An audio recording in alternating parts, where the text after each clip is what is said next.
Hello बच्चों, आइए प्रश्न को देखते हैं। प्रश्न दिया गया हमें उस द्विघवृत्त का समीकरण ज्ञात कीजिए जिसका दीर्घ अक्ष 12 और नाभिकीय प्लस माइनस 4 और 0 है। बच्चों, इस प्रश्न की जो हमारी मुख्य अवधारणा है वो क्या बनती है?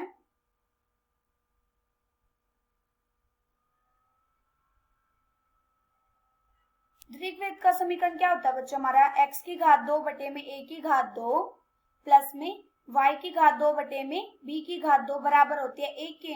और इसमें जो हमारी नाभिकीय होती है, नाभिकीय वो होती है हमारी प्लस माइनस a e और 0। और इसमें जो हमारे दीर्घ अक्ष की लंबाई होती है, दीर्घ अक्ष की लंबाई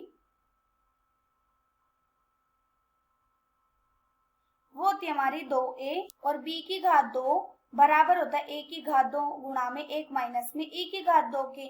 अब ये देखो हमें क्या दे रखा है प्रश्न में, हमें द्विघवृत्त का समीकरण ज्ञात करना है। इसके लिए हमें क्या दे रखा है? हमें दे रखा है दीर्घ अक्ष तो दे रखा है 12, दीर्घ अक्ष तो 12 है और नाभिकीय कितनी दे रखी है? प्लस माइनस 4 और 0। हमें क्या दे रखा है? हमें दे रखा है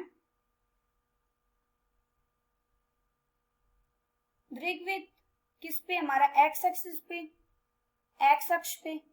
तो ये अगर एक्स अक्ष पे है तो इसका मतलब यहाँ पे कितना है? माइनस के 4 और 0।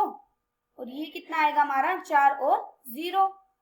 और इस बिंदु के निर्देशांक हमारे क्या होंगे?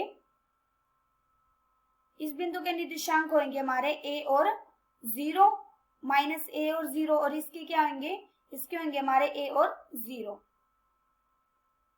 अब हमें दीर्घ अक्ष दे रखा है, इसका मतलब 2a बराबर हमें कितना दे रखा है? हमें दे रखा है 12। यहाँ से हमारा a का मान कितना आ जाएगा? 6। अब प्रश्नानुसार हमें क्या दे रखा है? हमें दे रखा है कि ae बराबर है 4 के। तो हम यहाँ से क्या करेंगे? अब ये देखो हमें a का मान पता है 6 है, तो हम क्या करेंगे? यहाँ पे जब a का मान लगाएंगे तो यहाँ से कितना आ जाएगा? 4 बटे में 6 कट के कितना आ गया? 2 बटे में 3। अब हम क्या करेंगे? b का मान निकाल लेते हैं।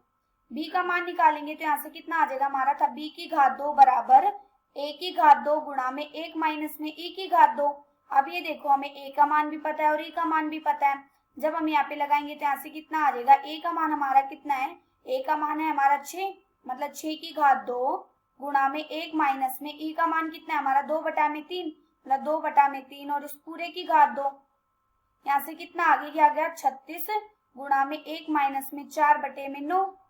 हल करके कितना आ गया? ये आ गया 36 गुणा में 5 बटे में 9। 9 चौक 36, 5 चौक 20। अब ये देखो हमारा b की घात 2 भी निकल गया। हमें क्या निकालना था? हमें द्विघवृत्त का समीकरण निकालना था।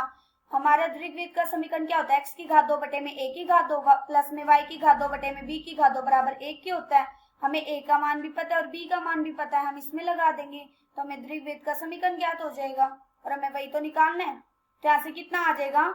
यह आ जाएगा हमारा x की घात 2 बटे में 6 की घात 2 प्लस में y की घात 2 बटे में 20 बराबर 1। यहाँ से कितना आ गया? ये आ गया x की घात 2 बटे में 36 प्लस में y की घात 2 बटे में 20 बराबर आ गई 1 की। ये हमें द्विघवृत्त का समीकरण ज्ञात हो गया और हमें यही निकालना था। आशा करती हूँ कि बच्चे आप सबको समझ आया होगा। धन्यवाद।